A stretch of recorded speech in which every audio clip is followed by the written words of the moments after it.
አፍን አድርጋልናለች። ስማቸውን ጠቅሰን ማንጨርሳቸው በጣም በርካታ ሰዎች ኮሚሽነር በላይ ደጀን የአዲስ አበባ ወጣቶችና ስፖርት ቢሮ ኃላፊ በልዩነት የምናመሰግናቸው ናቸው። ምስጋና ስም ዘርዝረን አንጨርስም።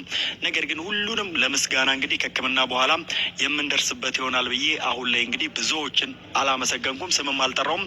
ሁላችሁም የኢትዮጵያ ሕዝብ ምስጋና ይገባችኋል፣ እናመሰግናለን። ወንድማችን ታክሞ ሲመጣ ደግሞ ሙሉ የምስጋና ፕሮግራም የምናዘጋጅ ይሆናል። እናመሰግናለን። እንግዲህ ወንድማችን ማስተር አብነት ከበደ ብዙዎቻችሁ በጸሎት ስታስቡ ነበር። አሁን ላይ ለተጨማሪ ሕክምና እንግዲህ ወደ ውጭ ሀገር ጉዞ እያደረገ ይገኛል። ታዲያ በዚህ ጉዞ ወቅትም ታዲያ የትራንስፖርት ወጪውን ሙሉ በሙሉ የኢትዮጵያ አየር መንገድ ኢቲ ፋውንዴሽን እንግዲህ በቢዝነስ ክላስ ማለት ነው እንደምትመለከቱት እኛ የተቀመጥንበት ቢዝነስ ላውንጅን ጨምሮ ከፍተኛ የተባለ ድጋፍን አድርጎልናል። በጣም ማመስገን እንፈልጋለን። እንዲሁም ደግሞ ሲልክ ሮድ አጠቃላይ ሆስፒታልም የሀገር ውስጥ ሕክምናውን ሙሉ በሙሉ እንግዲህ ስፖንሰር አድርጎት እንግዲህ ሕክምናውን አድርጓል። በርካታ ከፍተኛ የተባሉ የመንግስት አመራሮች ከጠቅላይ ሚኒስትሩ ጀምሮ እነ ክብርት አዳነች አቤቤ፣ ዶክተር ኤርጎጌ እና መስሪያ ቤታቸው እንዲሁም ደግሞ ዶክተር መቅደስን ጨምሮ በርካቶች እንግዲህ ድጋፍ አድርገውልናል። አፖስትል ታምራት ታረቀኝ፣ ኡስታዝ አቡበከር እንዲሁም ደግሞ ወንድማችን ወንድም ካሊድን በደንብ ማመስገን እንፈልጋለን። አትሌት አማኔ በሪሶም ከፍተኛ የተባለ ድጋፍን አድርጋልናለች። ስማቸውን ጠቅሰን ማንጨርሳቸው በጣም በርካታ ሰዎች ኮሚሽነር በላይ ደጀን የአዲስ አበባ ወጣቶችና ስፖርት ቢሮ ኃላፊ በልዩነት የምናመሰግናቸው ናቸው። ምስጋና ስም ዘርዝረን አንጨርስም።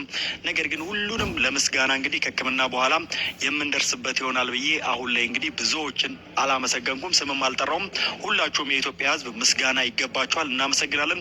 ወንድማችን ታክሞ ሲመጣ ደግሞ ሙሉ የምስጋና ፕሮግራም የምናዘጋጅ ይሆናል። እናመሰግናለን። እንግዲህ ወንድማችን ማስተር አብነት ጤና ይስጥልኝ። ውድና የተከበራችሁ የዚህ ቲቪ ቤተሰቦች እንዴት ናችሁ? ሰላማችሁ ይብዛ። ለወንድማችን ለማስተር አብነት አሁንም ጸሎት አድርጉለት። እንግዲህ ወደ ለሕክምና ወደ ውጭ ሀገር እየሄደ ይገኛል። በጣም ያሳዝናል ያለበት ሁኔታ። ብቻ እግዚአብሔር አምላክ እንዲምረው ሁላችንም ጸሎት እናድርግ። አሁንም መዘንጋት የለብንም። በጸሎት እናስበው። በሰላም በደስታ የሚመለስ ያድርገው ፈጣሪ። የአርቲስት ነጻነት ወርቅነህ የቀብር ስነስርዓት ካለ ኑዛዜው በቅድስት ሥላሴ ቤተ ክርስቲያን እንዲፈጸም መወሰኑ ብዙዎች አድናቂዎቹን አበሳጭቷል። ባለቤቱ ከፖርትላንድ ኦሪገን አሜሪካ ወደ ኢትዮጵያ እየሄደች ነው። እሷ ከደረሰች በኋላ የቀብር ስነስርዓቱን በ4 ኪሎ በሚገኘው የመንበረ ቅድስት ሥላሴ ቤተ ክርስቲያን ይፈጸማል ተብሏል። በእርግጥ አድናቂዎቹ ወይም ደግሞ የቀብር አስተባባሪዎቹ ነጻነት ለኢትዮጵያ ኪነ ጥበብ ካበረከተው አንጻር ብዙ አርቲስቶች የሚቀበሩት ሥላሴ ቤተ ክርስቲያን ስለሆነ እዛ መቀበር አለበት ብለው ነበር። ሆኖም ግን አርቲስቱ ከሞቱ በፊት በተለያየ ጊዜ ለወዳጆቹ ለዘመዶቹ ሲናገር የነበረው በአሌልቱ ቅዱስ ጊዮርጊስ ቤተ ክርስቲያን መቀበር እንደሚፈልግ ነበር። ስለዚህም በዚህ የተነሳ ብዙዎች ቁጣቸውን እየገለጹ ይገኛሉ። የአርቲስቱ ፍላጎት ቢፈጸምለት መልካም ነበረ በሚል ማለት ነው። ከመሞቱ አስቀድሞም ወደ አሌልቱ ጊዮርጊስ ሄዶ ቤተክርስቲያን በሚታደስበት መልኩ ሁኔታ ላይ ሲወያይ እንደነበር ከቤተክርስቲያን አባቶች ጋር ሲነገር ቆይቷል። የአርቲስት ነጻነት ወርቅነህ ባለቤት ከልጆቿ ጋር የምትኖረው በአሜሪካ ፖርትላንድ ኦሪገን ነው። አሁን ወደ ኢትዮጵያ ጉዞ ጀምራለች። ስለዚህም እሷ እንደገባች የቀብር ስነስርዓቱ በቅድስት ሥላሴ ቤተክርስቲያን እሁድ ዕለት ይፈጸማል። ለአርቲስቱ አድናቂዎች ነፍስ ይማር ላለው ከነጻነት ወርቅነህ ጋር አብረን አንድ ስራ ሰርተን ነበረ። ሚኒሶታ ፍሬሽማን ቲያትርን ሲያመጣም እኔ ለ2 ቀን አብጥቼው አብረን ለአንድ ሳምንት ጥሩ ጊዜ አሳልፈን ነበር። በጣም መልካም ልጅ ነው። እኔም የተሰማኝን ሀዘን በዚህ አረብ ሀገር የሄዱ እንኳን 12 ዓመት 12 ሰዓት የተቀመጡ ልጆች አይምሯቸው፣ ጸባያቸው፣ ሃይማኖታቸው ይቀየራል። በጣም የሚገርመው በተለይ እኔ ብዙ ጊዜ የቆየሁት አረብ ሀገር ነው እንዳልኩሽ። የአረብ ሀገር ሴት የሚል አነጋገር አለ፣ የተለመደ አለ። በጣም ስህተት ማለት ነው። እኔ ቅዱሳን ሊኖሩ እንደሚችሉ ማመን መመስከር ይችላል። አረብ ሀገር ያሉ እህቶች ቅዱሳን ሆነው በሳምንት በ15 ቀን አንዴ የሚወጡ ለረፍት ወጥተው ቆርበው የሚገቡ ያችን የረፍት ቀናቸውን ስለ ደግሞ ለመቀበል የሚጠቀሙ በዛ ነው እንዴ አረብ ሀገር ሴት ተብሎ እንግዲህ በሚሰማው በሚተወራው እኛ አባት ባሉት መሰረት እንግዲህ ሌላው ደግሞ በመልካም ሲያነሳንና ያለን ምንም አይደንቀንም አይገርመንም። ለዚህ ግን አስተማሪ የሆነ ነገር ላይክ፣ ሼር፣ ሰብስክራይብ እያደረጋችሁ እስከ መጨረሻ ቪዲዮን አዳምጡት። አንድ ደግሞ አሳዛኝ ታሪክ ላሰማችሁ ማለት ነው። ተማሩበት፣ ሁላችሁም በተለይ ወንዶች ተማሩበት። ጓደኛን አምናችሁ የምታደርጉት ነገር ትዳራችሁን እንደሚበትንና ከትዳራችሁ ውጭ ሌላ ነገር እንደምትፈጥሩ በራሳችሁ እጅ በዚህ ቪዲዮ ትማሩበታላችሁ። እስኪ ያዳምጡት፣ አብረን እንስማው። ሰሞኑ በተደጋጋሚ በፕራይቬት ነምበር አንድ ስልክ ይደወልልኝ ነበር እና አነሳሁት። የሴት ድምፅ ነው። ሰላም ላንተ የሆነ ወንድም ያለችኝ። ማውራት ጀመርን። አንድ ነገር ላማክር ፈልጌ ነው ስትለኝ እሺ ብዬ አልኳት። በቲክታክ የምታደርጋቸውን ስለ ሳውዝ አፍሪካ ቤተክርስቲያን የምታወራውን ነገር ስለወደድኩኝ እኔም ደግሞ የከበደኝን ነገር ላናግሪ ፈልጌ ነው። ለጊዜው ስሜ ይቆየልኝ፣ ለዛውም ነው በፕራይቬት ስልክ ምደውልልህ አለችኝ። እሺ አልኳት። ምን ልርዳሽ ብዬ ስጠይቅ እኔ ተወልጄ ያደግኩት ሆሳዕና ከተማ ነው። እዚህ የምኖረውም እዚህ ሳውዝ አፍሪካ ነው። ባለትዳርና የሶስት ልጆች እናት ነኝ። ባለቤቴ የሆሳዕና ከተማ ልጅ ባይሆንም የአካባቢው የዛ አካባቢ ተወላጅ ነው። እኔና ባለቤቴ የተዋወቅ ነው። ባለቤቴ እዚህ ሳውዝ አፍሪካ ከመምጣቱ በፊት እኛ ግቢ ተከራይቶ በሚኖርበት ሰዓት ነበር። እዛኔ እኔ ትንሽ ልጅ በሆንም አድጌ ግን በፌስቡክ ማውራት ጀመርን። ተገናኘንና ማውራት ጀመርን። እንግዲህ ጌታ ረድቶን የዛሬ 8 ዓመት ተጋባንና 3 ልጆችን ወለድን። የመጀመሪያ ልጄ ግን የኦቲዝም በሽታ ተጠቂ ነው። እዛኔ እውነት ለመናገር በጣም ፍቅር ይዞኝ ሳይሆን ሳውዝ አፍሪካ ስለተባለ እንደ ማንኛውም ሳውዝ አፍሪካ ትዳር እኔም እንደዛ ነው ተጋባ ነው እንጂ ከባሌ በጣም ፍቅር ይዞኝ አይደለም። ነገር ግን ባሌ በጣም ጎበዝና ታታሪ ሰው ነው፣ ይሰራል። ለእኔም ለቤቴም ለልጆቼም ምንም ጎሎብን አያውቅም። ከማንም የተሻለ ኑሮ እንኖራለን። ሳውዝ አፍሪካ ላይ ገንዘብ አላቸው ከሚባሉ ሰዎች ተርታ ነን ያለ ነው። ጥሩ ኑሮ እንኖራለን። እሱም ብቻ ሳይሆን ባለቤቴ ለቤተሰቦቼም በጣም መልካምና ጥሩ ሰው ነው። ለቤተሰቦቹ ያደረገውን ነገር ለቤተሰቦቼ ደግሞ ያደርጋል። እህቶችንም ያስተምራቸዋል። የእሱም ቤተሰብና የኔም ቤተሰብ ለይቶ አያይም። ነገር ግን የባለቤቴ ችግር ምንድን ነው? ጊዜ አይሰጠኝም፣ ፍቅር አይሰጠኝም። ምን በላሽ፣ ምን ጠጣሽ፣ እንዴት ነሽ አይለኝም። ወድሻለሁ አይለኝም። ጠዋት ቁርሱን በልቶ ለስራ ይወጣል።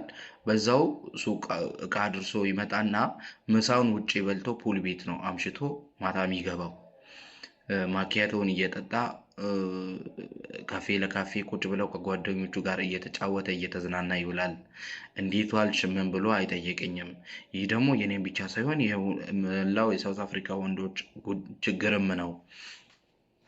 በዛ መሀል የኦቲዝም በሽታ ተጠቂ የሆኑ ህጻናትን ታውቃለህ፣ በጣም ያስቸግራሉ። በልጄ በጣም እሰቃያለሁ፣ እጨነቃለሁ። ልጆቼ ይታመማሉ። ነፃነት አላገኝም። ብዙ ጊዜ በሰራተኛ ጥዬ ቢወጣ እንኳን ልቤ አያርፍም። ቸርች በኮሄድ ነው የማገለግለው እና ቸርች ሄጄ እንኳን ልቤ አያርፍም። ሁሌ ይጨነቃለሁ። እዛን ሰዓት ብቸኛ የሆንኩ ይመስለኛል። የከተማም ልጅ ስለሆንኩኝ ብዙ ነገሮች ያምሩኛል። ፍቅር መስጣት፣ መንከባከብ፣ አይዞሽ መባልን እፈልጋለሁ። ግን ያንን አላገኝም። የድሮ ላይፌ ይናፍቀኛል። በዛ መሀል ፀጉር ቤት እንኳን መሄድ ቢፈልግ የትም መሄድ ቢፈልግ ና አድርሰኝ ብል አብዛኛውን ጊዜ አይመጣም። ጓደኞቹን ልክና አድርሷት ብሎ ይልካል። ስልክ ደውሎ እንትናን ልኬልሻለሁ ይለኛል። እንዲህ የሆነ አንድ ቀን ከዕለታት አንድ ቀን ፀጉር ቤት መሄድ በፈለግኩኝ ሰዓት አድርሳት ብሎ የላከኝ ልጅ የሰፈሬ ልጅ ነው፣ አብሮ አደጌ እና እሱን አግኝቼው ደስ አለኝ። በጣም ተግባባንም፣ አደረሰኝም፣ ተጫዋወተን፣ ስልክም ተለዋወጠን። ያው ቢደውለውም እንዲሁ እንደ ቅድሙም ሌሎችን ስለምልክ ብዬ ባሌ ጋር ከመደወል ይልቅ እሱ ጋር ደውዬ ፍሪ ከሆንክ ና አድርሰኝ ብዬ አልኩት። በደስታም እሺ ብሎ መጣ። በጣም ተጫወትን፣ ተግባባን። በዛ ስልክ መደዋወል ጀመርን።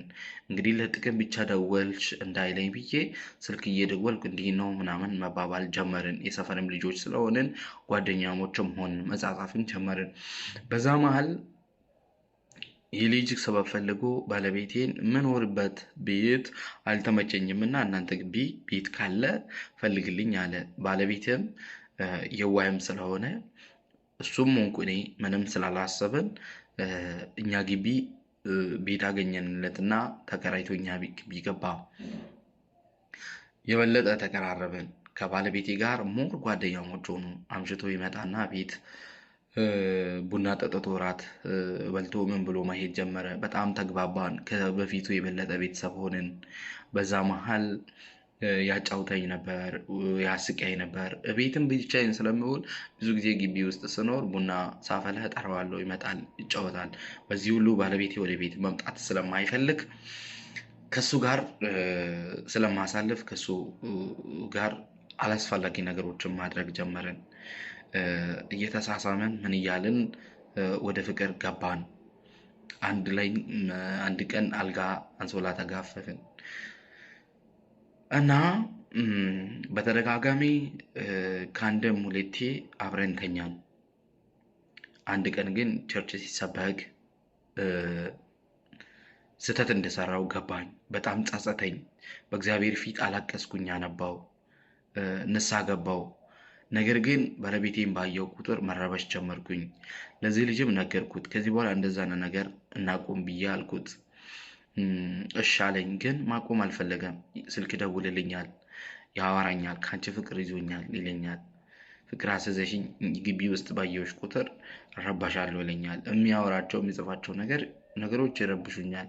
በእግዚአብሔር ፊት ንስሐ ገብቼ ብተው እንኳን ባየሁት ቁጥር ልቤ ይረበሻል። ያላገኘሁትን ፍቅር ከሱ አይቻለሁና ባሌ ያጣሁትን ፍቅር አግኝቻለሁና ሲጀምርም ባሌን አፍቅሬ ስላልሆነ ያገባሁት ፍቅር ያዘኝ ከሱ። ከዚህ የተነሳ ቸርች በኮይር ማገለግለውንም ተውኩኝ። እንደዛ ነገር ቸርችን መሄድ አስጠላኝ። በጣም መረበሽ ባሌን የከዳሁት መሰለኝና ገባኝ፣ ረበሸኝ፣ ሰላም አሳጣኝና ቸርች አገልግሎቴን አቆምኩኝ። ባለቤቴ ወደ ቤት ሲመጣ ሁሌ እረበሻለሁ፣ እጨነቃለሁ። አብረን ተኝተን እረበሻለሁ፣ እንቅልፍ አጣለሁ፣ የጸጸት ስሜት ይሰማኛል።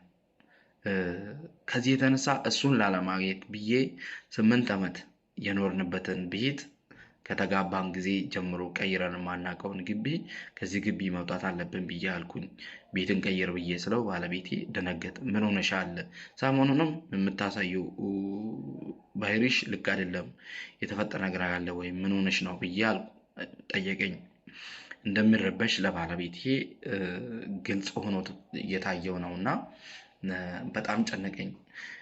ዝም እንዳልል ይህ ነገር እየረበሸኝ ነው። ከዚህ ግቢ ወይም ከዚህ ልጅ መራቅ ካልቻልኩኝ ከእንደዛ ነገር ላይ መራቅ አልቻልኩኝም። በጣም እየረበሸኝ ነው።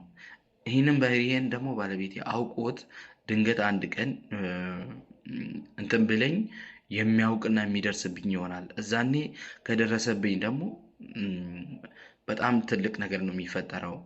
ልጁንም ሊገለው ይችላል። ዝም ካልኩኝ ከነገርኩኝ ደግሞ ባለቤቴ ይቅርታዬን ላይቀበል ይችላል። ይቅርታ አድርግልኝ ብዬ ብል የድሮ ፍቅሩ ለእኔ ያለኝ ቦታው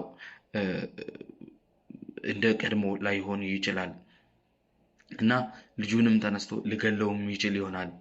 ስለዚህ በጣም ተጨነቅኩኝ። እንዳልናገር በዚህ ሁኔታ መቀጠል አልቻልኩኝም።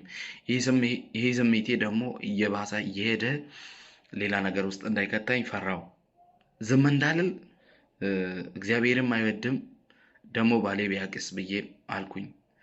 ስለዚህ ምን ማድረግ እንዳለብኝ ጨነቀኝ ብላ አለችኝ እና እኔ የማወራው ስለጠፋኝ የሆነ ነገር አልኳትና ነገርኳትና ከኔ በኩል የሆነ አልኳትና ይልቅ ለቤተሰቦቼ ላቅርብና ምን እንደምሉሽ እንሰማለን ብለውኛል። እርስዎ ቢሆኑ በዚህ ጉዳይ ላይ ምን ይላሉ? ምን ይመክራሉ? በኮሜንት እንትን በሉ።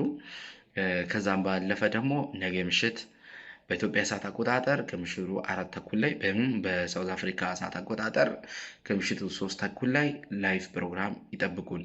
ሮብ ምሽት 3 ተኩል ይጠብቁን። እርስዎ ቢሆኑ ምን ያደርጋሉ የሚለውን ገስት ላይ ገብተው ሀሳቦትን ያጋራሉ። ጉዳዩ እንደ ራሳችሁ ጉዳይ አድርጋችሁ በዚህ